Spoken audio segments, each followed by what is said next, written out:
Welcome back to Real Estate UnRaked, where we don't sugarcoat the industry, we unrake it. And today we're hitting a nerve. Why agents out there aren't actually negotiating for you. They're passing messages, avoiding conflict, and hoping the deal magically comes together. Not here, not today. Buckle up. Because here's the truth. Negotiation is not just sending counters back and forth. If your agent isn't studying leverage, market velocity, and even motivations on the other side, they're not negotiating, they're reacting.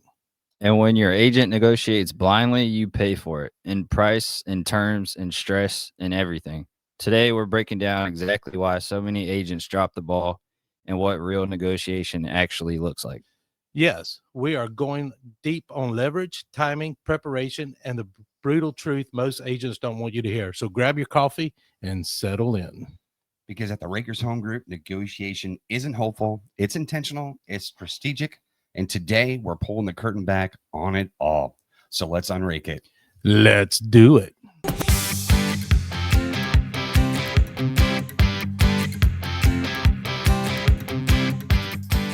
All right. Happy pre-Thanksgiving. Well, I can say that, but it's going to be Thanksgiving and we're going to have food. We're going to eat. We're going to be great. Yep.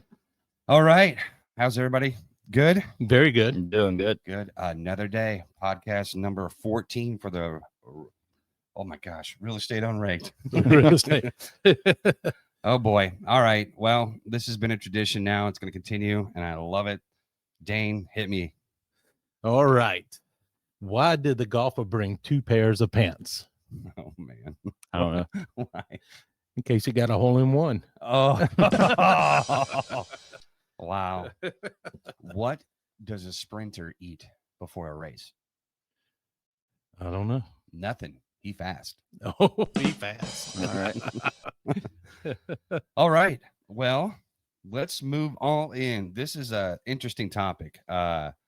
You've got why most agents aren't negotiating. And I'm going to tell you, that's got everything to do with experience. We've noticed a huge change with that, especially since the COVID time, where it was just really wasn't much of a negotiation. It was kind of just sign the paperwork and go and make your offer as high as you can make it. And now we're getting back into well, really ever since 22, 23, we've been really getting back into negotiations and, the art of helping buyers and sellers out. So we are going to really deep dive this. So most agents aren't negotiating. They're acting like message carriers. Okay. We're going to talk about what negotiation really requires, the backbone, the strategy, the data, the timing, and of course, the silence. All right. All right, Dane. What do you think, bud? All right. So the brutal truth. All right. Why agents don't negotiate. Why do you think that's one of the first things? Well, most of them don't want conflict. No, the fear of conflict. Yeah, the fear of conflict. I mean, many agents avoid anything uncomfortable. Yes. So they want smooth selling through the whole process. And sometimes real negotiation requires backbone and calm pressure. Well, do you think they do that because they're afraid that they're going to lose the deal? I think that has something to do with it. But I think they're also wanting to look at that paycheck sometimes too, instead of taking care of their customers first and getting the best dollar, for their client. Yeah, I think they're also scared to push back on other agents a little bit, and it's not disrespectful by no means. What it is you're fighting for somebody that has hired you, right? We're hired. We're not just falling upon and they have to use us. So we've got to earn that business, and to make sure that we do that, we have to make sure that we're ahead of the game. We have that the customer's mind, our thoughts in mind, and wants and needs, and they're all right there. Garrett, let me ask you a question. You're newer to the industry. Mm-hmm. How do you feel about all this? I mean, when it comes to negotiation. So one thing I would say as far as negotiating is a little bit with what Dane also said, just being educated on it. And another thing is reading the situation of the listing. If it's a listing that's been on the market for like a long time, you can probably have a little easier, I would say slightly easier offer. Maybe there's not much attention on the home. And then if you have a house that's got, 2-3 listings, you might need to be a little more smart about that. Yeah, So you're actually talking about understanding the leverage. Yeah. And most of the time, the agents that do struggle with this negotiation stuff, they're not studying the market data. They don't have the ability to read who actually holds the power in the deal. So when you kind of go through the motions, and we put an offer in for a customer, and you kind of get either a counter offer, you kind of have a good idea where you're at. Right. But most of the time, and again, I think this all wraps around with experience and stuff. And there's a difference of a type of experience that you got to have. Experience, just been doing it for like 20 years is one thing, but doing it for even 5 to 10 years, and that experience is honed in, fine-tuned, and really relatable for our clients, that's a huge difference to me. Oh yeah, absolutely. And you'll be able to read, who holds the power in every deal. Right now, we know that we got higher interest rates right now. We got a lot of incentives that new builders are offering. You've got sellers that are anxious to sell, and they're more negotiable. Who holds the power right now in this market? The buyers. The buyer does, for sure. Yeah. And it's you kind of see that hidden right now because of the affordability factor. And I think we've kind of beaten this thing too much. And I think everybody's ready for a shift, which is exciting, because our next episode, we're going to talk about, what 2026 is going to bring us. And I'm excited to talk about that. But, the other thing that is really, really important, and it drives with the right experience to have with the agents, is, do you have a conversation with that other agent? I don't know how many times I do a deal where I'm having conversations with the other agent, and you want to know where they're at. Right. You want to know the motivation of the seller, or the buyer, depending on which end you are, what their motivation is, selling or buying the house. And that will help with your preparation and negotiation. Yeah.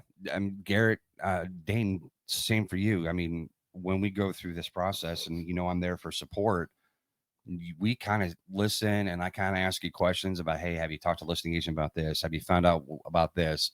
What are they saying? And we dissect that a little bit to understand, okay, this is more than likely what they're going to be asking for. Right. Or this is what their hot buttons is, or the seller's hot buttons, and what their priorities are. We kind of shift toward that, and then we make it beneficial for our buyer. That's our job. Yeah. Yeah. We got to be good negotiators. And Garrett, we ran into that several times. Yeah. And that to me is really, really important for us, because we're doing the buyers a service when we do that. Yeah. We are. Whenever we put an offer in and say, oh, okay, they countered, this is what we got to do. Or we go through repair request and we find out what we want, and we put the request in, and the seller comes back and says no. And we go back to the seller and go, oh, okay, they're not going to do anything. What are we going to do? Right. Where's the conversation with agent to agent? I think that is probably the most important thing. Absolutely, because they know their seller's motivation and what they are willing to go with. And if we can find a happy medium for both sides by talking to the other agent, that's how you get the deal done, and then negotiate the best deal for your client. Right. And I mean, you got to be able to separate the two. So you've got buyers and sellers. They all want the same thing. They all want the house sold. They want the house bought. Right. Us as agents, at the end of the day, we get paid to do a service. So what do? We have the same desire and thought processes that listing agent does if we're on the buying side. Right. And vice versa. We want to sell the house. And we have to remember that. Egos aside, attitudes aside, what can we do to help the seller get the house sold, the buyers get the best deal they can on the house? End of story. That's what we do. And there, yes, you're going to have a give and take. Right. But you've got to identify what that give and take is. It just isn't what, okay, Mr. Buyer, what do you think? What do you want to do? Okay, I'll let them know. Or the seller, hey, this is what the buyer's doing. What do you want to do? Don't be afraid to say, no, but don't just say no. Right. Have some context with it. Don't negotiate blind and say, no, now bring me something else. You just don't do that. You have to sit there, have a conversation with the listing agent or the buying agent, have a conversation with your customers, and say, okay, what are your important things? Okay, I know what those are. I'll go get it. Right. At least I'll make a heck of a good attempt at it. Yeah. You know. I mean, I had a situation where a listing agent called me and I was on the buying side of the house and it almost fell through. And she called me and was pretty much asking, "Hey, Garrett, what can we do to, save this thing and get to the closing table for her seller and my buyer?" And I was like, "This is what we need." I was like, "Let's see if, have a conversation with your seller and let's see if we can continue with it." Yeah, no, silence played a really good role in that. As a matter of fact, all three of us right now, we're sitting at Bono's eating lunch. Yep. When that happened. And Yeah. you got the phone call, you stepped out, you come back in. He goes, "What'd I do?" I said, "Nothing. Just sit there." Yeah. Silence is sometimes your just sit strongest there and strategy. let it figure out. What we're doing is we were leveraging our buyer Mm-hmm. and their offer. And we knew where our buyer could be at the max. And we leveraged the entire thing, and that's being strong. That's having a competitive conversation. Yeah. And that's how it works.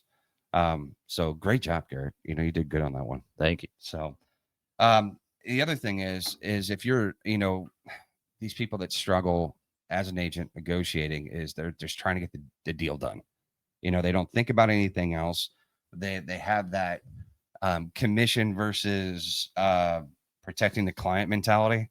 And I don't like that. A lot of people don't. And if our buyers or sellers really truly feel that's what they're getting out of it, do you think they're going to have a good mindset on the entire process? Absolutely not. Yeah, not at all. I mean, I always go back to relationship management on every single deal. And it's not just at the beginning and it's not just at the end. It's in the middle. It's the entire process. Oh, absolutely. So whatever you can do, whatever you can come up with, that's what's important. Make sure you maintain the not status quo, but the wants and the needs of your customer. Make sure that's always top priority. And you'll end up doing what you need to be doing. I know we definitely do that. Okay. Absolutely. Mm-hmm. You don't want to give concessions too early. Yeah, not asking the right questions and just folding fast. We see a lot of that with the lack of experience and knowledge on that. So, all right, let's talk about what really matters in negotiation. So what negotiation really means. Do you want to chime in on that, Garrett? Do you want to tell me what negotiation really means? And you don't really need to tell me the true definition, but tell me in your own words, what do you think negotiation really is? I would say personally, just, making sure you get what's best for your client. Like whatever they need as far as financing and all that, what's comfortable for them, what's best for your buyer, whether you're on the selling side, buying side, for my situation and the other agent situation. So both clients, kind of are happy. Sometimes my initial thought is a negotiation comes. It's like I stand on a podium like an auctioneer and be like, "Hey, here we go." No, I don't do that. But Like an auction. yeah, I always have it's crazy because I kind of go into that element whenever we start the process, and I know exactly who I have that I'm representing, and I always like to think that I'm sitting in an office conference room up in like the big city where you're like 96 stories tall and Right. you got glass windows and everybody's all prepped. And I'm sitting across the table looking at this other guy going, "All right, let's go." But no, really, negotiation, it's strategy, then talking. You gotta learn both things, figure out exactly what the market's doing, how it's doing, identify both sides' pressure points and motivation. Yep. And once you figure that out, now you also have to read market velocity. Now, Dane, I know you know what market velocity is. Yes. Market velocity is the speed at which homes are being bought and sold in real time. And it also shows how quickly buyers are absorbing the available inventory and how fast the market is moving. So it includes a variety of things, days on the market, how fast the homes go pending, absorption rate, the rate at which active listings are being sold, month of inventory, how many buyers are touring the homes, how often homes are receiving multiple offers, and how quickly home sales compared to the list price. Yeah. That is probably one of the most important things that you got to address and pay attention to, especially when you're researching. So don't expect that if you're on the buying side, don't expect the listing agent to have done all that. And no, it's not a CMA. No, it's not comps. It's nothing like that. You gotta leverage what exactly is going on. And this market right now is probably really tough to do that. I mean, we all have a pretty good feeling about how the market is, but when you really dive in, we can figure out, and we've been kind of waging back and forth, knowing exactly what price points are going fast, right? Which ones that are sitting, because a lot of us have listings, and to take care of the customer, you got to set the expectation up front. Yeah. I truly believe, under promising and over delivering is always the way to go.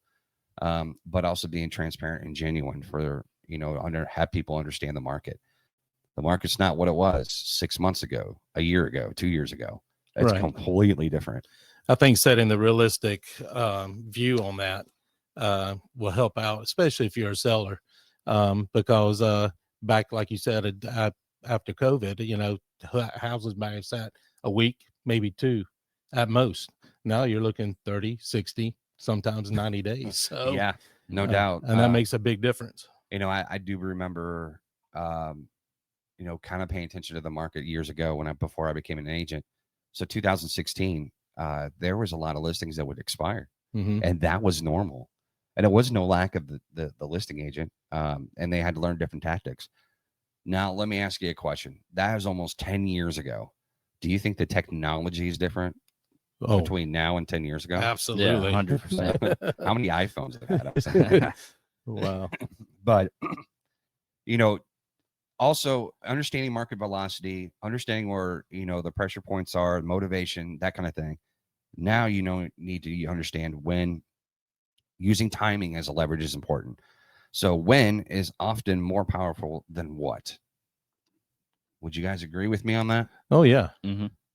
Garrett, you ran into that twice, actually. Yeah. Dane, you've ran into that twice too. Yeah. And I don't have enough fingers to count how many times I've done that.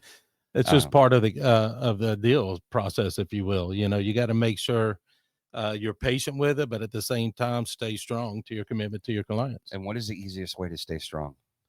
Sometimes being silent is the best way. Have you ever been in a conversation or an argument that you on the other side are talking and the other person on the other side of the table just looks at you and doesn't say nothing? I am married, so that happens a lot. Yeah.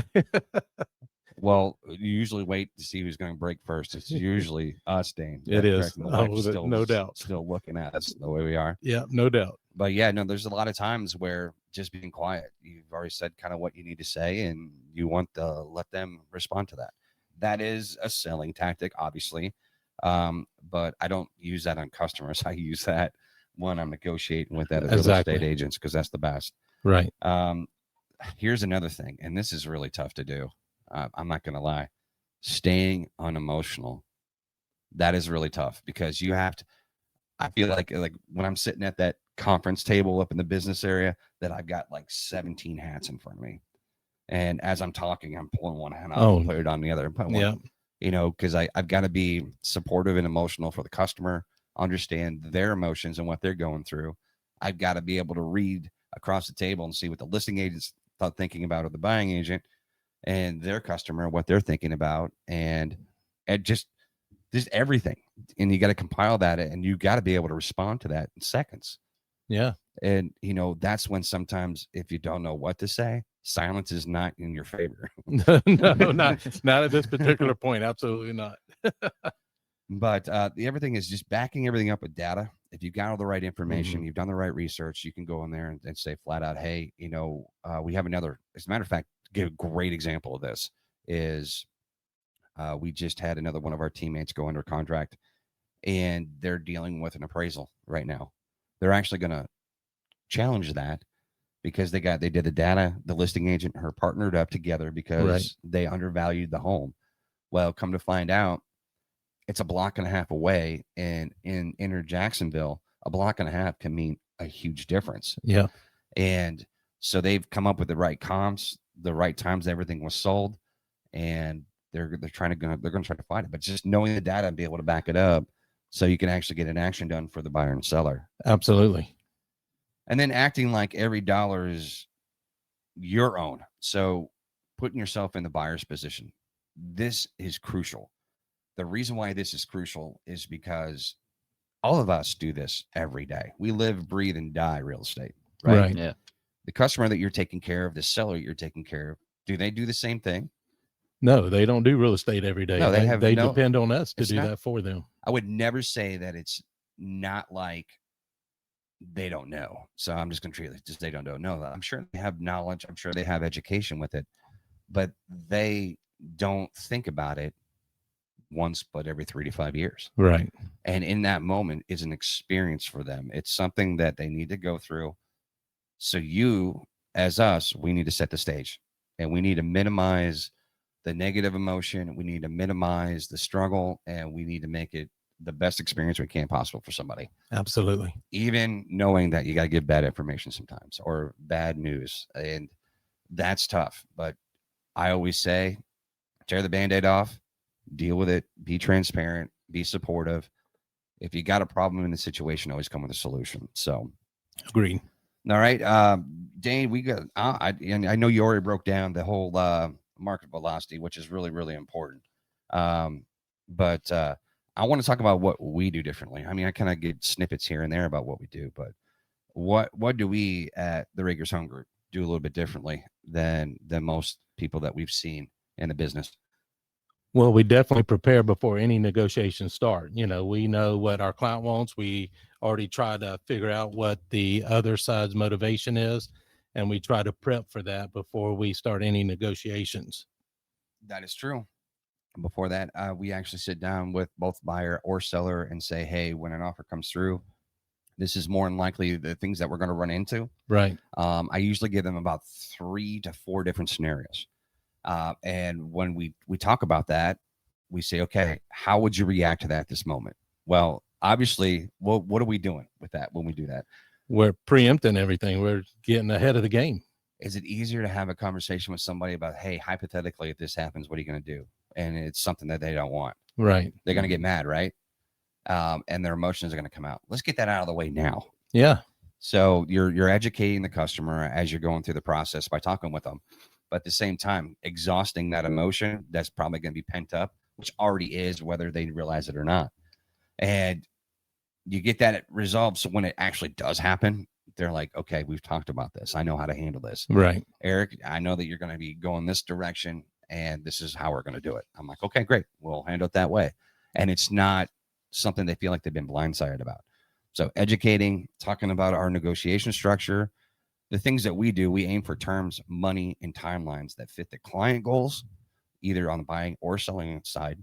We focus on our tone and our pace, timing. Guys, it doesn't happen by accident. It's all intentional. Right. It really is. Every move we do is planned. It's not emotional. Speaking of planned, Garrett and Dane, actually, we've done this too. When I help you write an offer and kind of help you go through some stuff, do I preemptively be proactive based on repairs and a few other things? Oh, yes. Just because that's what we're going to run into. Mhm. Again, that comes with experience. We'll write it off, especially for a buyer, knowing that more than likely the seller is going to ask for this. We know what kind of financing they have. We've already looked at the house. And I want to stop for just a minute. I want to go back to the educating part. This is just an all market data and stuff like that. What is probably the most powerful tool that we have as agents on a house that we're probably going to put an offer on? So we actually get to do what? A walkthrough. Exactly. When do we do the walkthrough? When?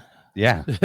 At the very beginning, when we're walking the client through it. Before you Yeah. even write the offer. Right, before the offer. I love it. I love it. That's exactly right. Yeah. When you're doing a showing, Yeah. I'll always go walk in with somebody going, hey guys, this is what this house is. Here's some main points of the home. Take a look and see if you like it.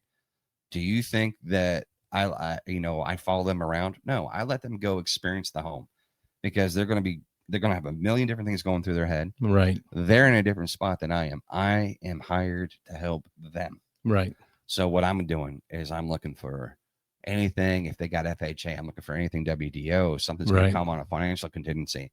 These are the things I think about day one. Oh, absolutely. Step one, because if they do fall in love with it, I know what address, I know what hot buttons to point out, and I know what to ask for an initial concession. Absolutely. And if they balk at it, that's fine. I had that conversation with the listing agent and say, hey, listen, I understand where you're at. This is where we got. We have an FHA or a VA loan. Guess what?